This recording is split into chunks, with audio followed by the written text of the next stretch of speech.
ನಮಸ್ತೆ, ಶ್ರೀ ಯೂಟ್ಯೂಬ್ ಚಾನಲ್ಗೆ ಸ್ವಾಗತ. ಎಷ್ಟೊಂದು ಜನಕ್ಕೆ ಇಂಥ ಡೇರೆ ಗಿಡಗಳನ್ನು ನೆಲದಲ್ಲಿ ನೆಡಬೇಕಾ, ಗ್ರೋ ಬ್ಯಾಗಲ್ಲಿ ನೆಡಬೇಕಾ ಅಥವಾ ಪಾಟಲ್ಲಿ ನೆಡಬೇಕಾ ಅಂತ ಪ್ರಾಬ್ಲಮ್ ಇರುತ್ತೆ. ನೆಲದಲ್ಲಿ ನೆಟ್ಟರೆ ಮಳೆಗಾಲದಲ್ಲಿ ಗಡ್ಡೆಗಳು ಕೊಳ್ತೋಗುತ್ತೆ. ಈ ಗ್ರೋ ಬ್ಯಾಗು ಅಥವಾ ಚೀಲಗಳಲ್ಲಿ ನೆಡಲಿಕ್ಕೆ ಕಷ್ಟ ಅನಿಸ್ತಿತ್ತು. ಅದಕ್ಕಾಗಿ ಡೇರೆ ಗಿಡಗಳನ್ನು ನೆಡ್ತಾ ಇರಲಿಲ್ಲ.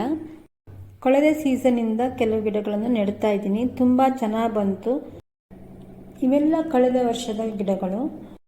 ನೆಲದಲ್ಲಿ ಹಾಕಿದಂಥ ಗಿಡಗಳೆಲ್ಲ ಸತ್ತೋದ ನಂತರ ಮತ್ತೆ ನರ್ಸರಿ ಕವರಲ್ಲಿ ಹಾಕಿದೆ. ಆಗ ಇಷ್ಟೊಂದು ಚೆನ್ನಾಗಿ ಬಂತು. ನಾನು ಡೇರೆ ಗಿಡಗಳನ್ನು ಹೆಚ್ಚೇನು ಹಾಕಲ್ಲ, ಅಷ್ಟೊಂದು ವೆರೈಟಿ ನನ್ನ ಹತ್ರ ಇಲ್ಲ. ಕಳೆದ ಸೀಸನ್ ಮುಗಿದ ನಂತರ ನವೆಂಬರಲ್ಲಿ ನಮ್ಮ ರಿಲೇಷನ್ಸ್ ಒಬ್ಬರು ನನಗೆ ಒಂದಷ್ಟು ಗಿಡಗಳನ್ನು ತಂದು ಕೊಟ್ಟಿದ್ದರು. ಆಗ ನಾನು ನೀರ್ಸೋಣೆ ಗಿಡದ ಬುಡದಲ್ಲೇ ನೆಟ್ಟಿಟ್ಟಿದ್ದೆ. ಏಕೆಂದರೆ ಕೆಲವು ಎಲ್ಲಾದರೂ ನೆಟ್ಟಿದ್ರೆ ಸತ್ತೋಗುತ್ತೆ, ನಮ್ಗೆ ಸ್ವಲ್ಪ ಅಲಕ್ಷ್ಯ ಆಗತ್ತೆ ಅಂತ ನಾನು ನೀರ್ಸೋಣೆ ಗಿಡದ ಬುಡದಲ್ಲಿ ನೆಟ್ಟಿದಂಥ ಗಿಡ ಇಷ್ಟೊಂದು ಚೆನ್ನಾಗಿ ಬಂದಿದೆ. ಈಗ ಈ ವರ್ಷ ನಾನು ಯಾವ ರೀತಿ ಡೇರೆ ಗಿಡಗಳನ್ನು ಗ್ರೋ ಮಾಡ್ತೀನಿ ಅಂತ ಹೇಳ್ತೀನಿ.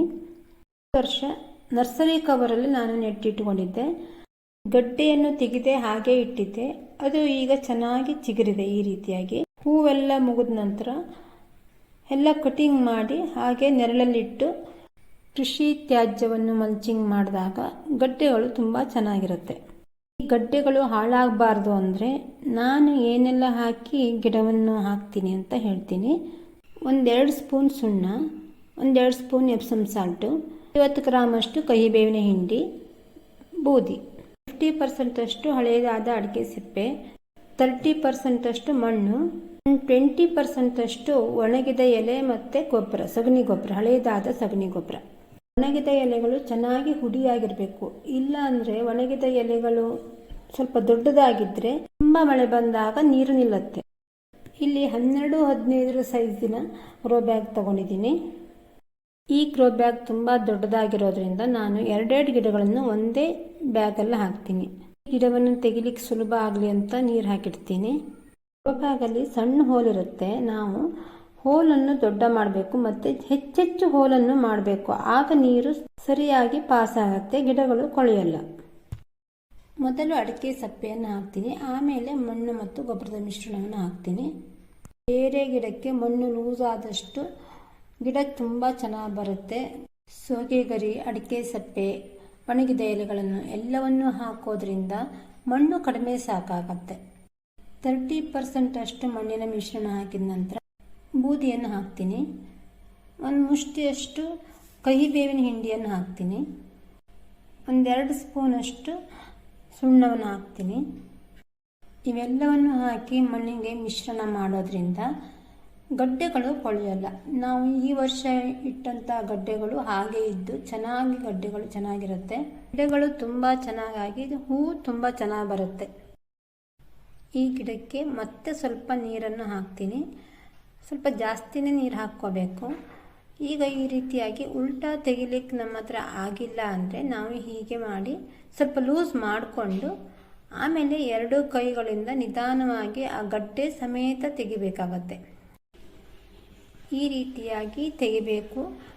ಗಡ್ಡೆ ಮತ್ತು ಗಿಡ ಬೇರೆ ಬೇರೆ ಆಗಬಾರ್ದು. ಸ್ವಲ್ಪ ಮಣ್ಣನ್ನು ಇಟ್ಕೋಬೇಕು ಅದರಲ್ಲಿ, ಹಾಗೆ ತೆಗಿಬೇಕು. ಈ ಗ್ರೋ ಬ್ಯಾಗಿಗೆ ಒಂದು ಸೈಡೆಲ್ಲ ಹಾಕ್ತೀನಿ. ಅಂದರೆ ಇದಕ್ಕೆ 2 ಗಿಡವನ್ನು ಹಾಕ್ತೀನಿ ದೊಡ್ಡದಾಗಿರೋದಕ್ಕಾಗಿ.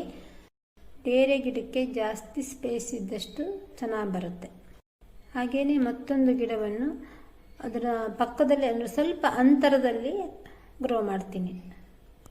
2 ಗಿಡವನ್ನು ನೆಟ್ಟ ನಂತರ ಗಿಡದ ಸುತ್ತಲೂ ಅಂದರೆ ಸ್ವಲ್ಪ ದೂರದಲ್ಲಿ ಎಪ್ಸಮ್ ಸಾಲ್ಟನ್ನು ಹಾಕ್ತೀನಿ. ಎಪ್ಸಮ್ ಸಾಲ್ಟ್ ಇದ್ದರೆ ಹಾಕ್ಬೋದು, ಇಲ್ಲ ಅಂದರೆ ಪರವಾಗಿಲ್ಲ. ನನ್ನ ಹತ್ರ ಇತ್ತು, ಹಾಕ್ತಾಯಿದ್ದೀನಿ. ಎಪ್ಸಮ್ ಸಾಲ್ಟನ್ನು ಆನ್ಲೈನಲ್ಲಿ ತಗೊಂಡೆ. ಅದರ ಲಿಂಕನ್ನು ನಾನು ವಿಡಿಯೋದ ಎಂಡಲ್ಲೇ ಹಾಕ್ತೀನಿ. ಮತ್ತು ಸ್ವಲ್ಪ ಬೂದಿ, ಸುಣ್ಣ, ಕಹಿಬೇವಿನ ಹಿಂಡಿ ಎಲ್ಲವನ್ನು ಹಾಕ್ತೀನಿ.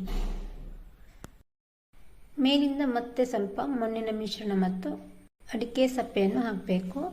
ಗಿಡ ದೊಡ್ಡ ಆದ ಹಾಗೆ ಮತ್ತೆ ಅದಕ್ಕೆ ಇದೇ ರೀತಿಯಾಗಿ ಏನನ್ನಾದರೂ ಕೃಷಿ ತ್ಯಾಜ್ಯ ಮತ್ತು ಮಣ್ಣನ್ನು ಹಾಕಬೇಕು. ತುಂಬ ಮಳೆ ಇದ್ದಾಗ ಡ್ರೈ ಗೊಬ್ಬರವನ್ನು ಮಾತ್ರ ಹಾಕಬೇಕು, ಲಿಕ್ವಿಡ್ ಗೊಬ್ಬರವನ್ನು ಹಾಕಬಾರ್ದು.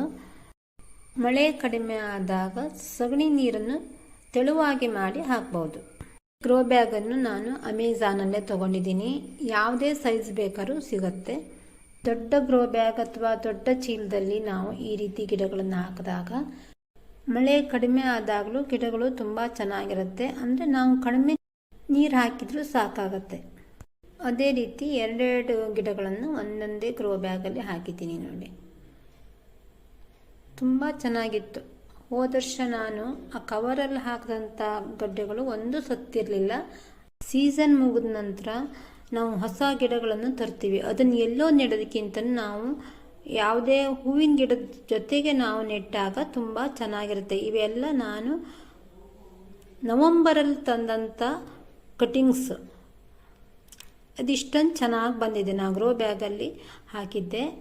ಸಣ್ಣ ಸಣ್ಣ ಕವರಲ್ಲೆಲ್ಲ ಹಾಕಿದಾಗ ಅದು ಗಡ್ಡೆ ಆಗದೇ ಸತ್ತೋಗುತ್ತೆ ಒಂದೊಂದು ಟೈಮು. ಎರಡು ಗಿಡಕ್ಕೂ ಬೇರೆ ಬೇರೆಯೇ ಸಪೋರ್ಟ್ ಕೊಡಬೇಕು. ಸ್ವಲ್ಪ ದೂರ ದೂರ ಕೊಡಬೇಕು. ನೆಕ್ಸ್ಟ್ ವಿಡಿಯೋದಲ್ಲಿ ನೆಲದಲ್ಲಿ ಡೇರೆ ಗಿಡಗಳನ್ನು ನೆಟ್ಟರು ಹಾಳಾಗದೋದ ರೀತಿಯಲ್ಲಿ ಯಾವ ರೀತಿ ನೆಡಬೇಕು ಅಂತಲೂ ಹೇಳ್ತೀನಿ. ಯಾರಾದರೂ ಸಬ್ಸ್ಕ್ರೈಬ್ ಮಾಡದೆ ನೋಡ್ತಾ ಇದ್ದರೆ ಸಬ್ಸ್ಕ್ರೈಬ್ ಮಾಡಿಕೊಂಡು ಬೆಲ್ ಬಟನ್ ಪ್ರೆಸ್ ಮಾಡಿ ಆಲ್ ಅಂತ ಸೆಲೆಕ್ಟ್ ಮಾಡಿಕೊಂಡ್ರೆ ನಾ ಹಾಕೋ ಎಲ್ಲ ವಿಡಿಯೋ ನೋಟಿಫಿಕೇಷನ್ನು ನಿಮಗೆ ಮೊದಲು ತಲುಪುತ್ತೆ. ಲೈಕ್ ಆ್ಯಂಡ್ ಶೇರ್ ಮಾಡಿ. Thank you for watching.